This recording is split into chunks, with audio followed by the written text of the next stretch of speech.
fellow targeted individuals. I'm a TI residing in Central Florida. I left Texas and other states due to extreme targeting and harassment, which occurred every single day. So I've been living here now, trying to enjoy my life, but upon arrival, I noticed that even when I bought a new cell phone, got a new number, a Florida number versus a Texas one, started receiving the same types of phone calls I experienced in Texas. Sometimes I get an incoming call and it would say like VF129. That would be the phone number. Or I would experience odd stuff like my cell phone creating hotspots, and it would come up FBI 1, 2, 3, 4, 5. And when I turned the cell phone off, it wouldn't show up on my computer. It would show up at libraries, schools. I'd be harassed. My computers all got hacked. It all had the same exact virus, same exact issues. It was really weird. Odd things started occurring. Like I'd have a TV off for like 2 weeks and it would just turn on, like the screen would be dark. I'll get another TV and it would happen again. Brand new TVs. I could talk to a relative, and the exact moment I'd hang up the phone, I would get a call from the UK. I'd hear heavy breathing, gunshot noises. I'd have weird encounters with Israelis being dropped out of black SUVs, like where I live at, and then go to West Palm, Fort Lauderdale area and be harassed by some people that dress like office professionals, and then have sheriffs running out to the area upon arrival. So these people try to do skits to annoy you. They're hoping that you will react, and I don't react. I just ignore them. So essentially, fellow TIs, a lot of these activities are based on violence, the promotion of domestic terrorism, anti-American type stuff. So when you're dealing with these threats, fellow TIs, these people that are doing this stuff, they may use kids, videos, and they're typically going to be people which have always worked for like the government. They'll retire from the Army or FBI or a state law enforcement position, and they'll get involved in these role players, surveillance working organizations, companies. And what they like to do is they like to show up when you arrive at a place. Let's say right now I'm going into Walgreens. Here in a moment I'm going to buy some Windex, toilet paper, Kleenex, some milk, and head home. And what they may do is as you arrive, they arrive. And as you get out of your car, the person may go, then walk back into their car and leave.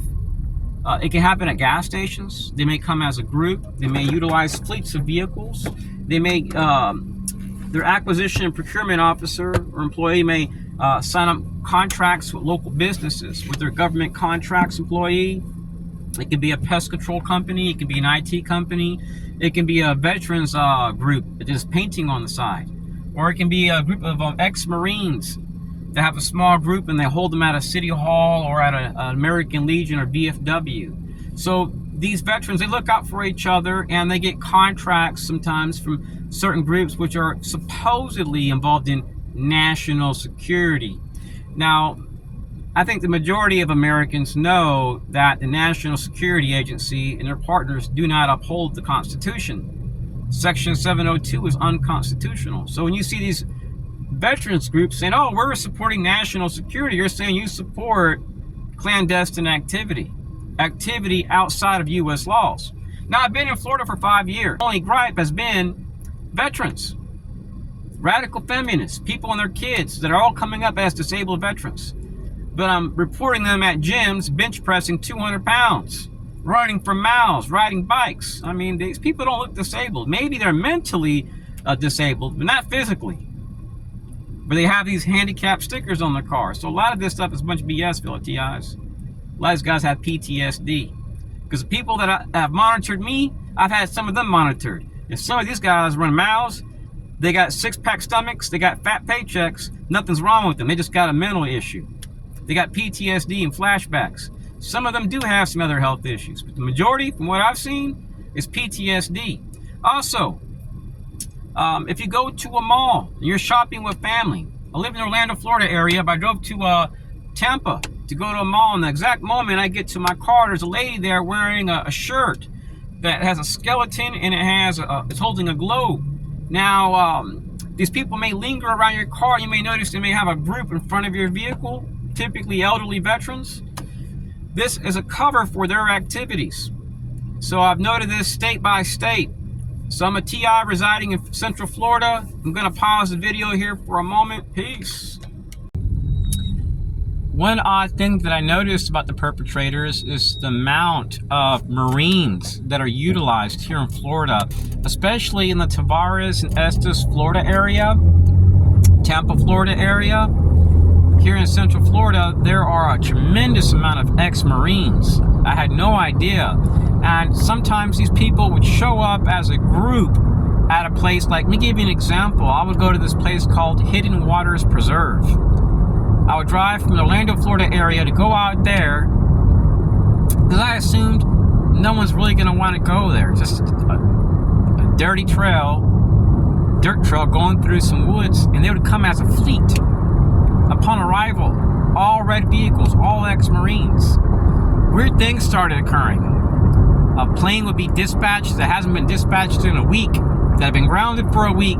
Someone had dispatched that plane to circle that area very low. I have videos of it. And these people would try to mimic me. If I carried a small little Canon camera, little mini one, they would show up with one also and start jogging around me, doing really weird stuff. They'd come with people that have these high performance vehicles that go really fast, lingering around and watching the entire time like backup.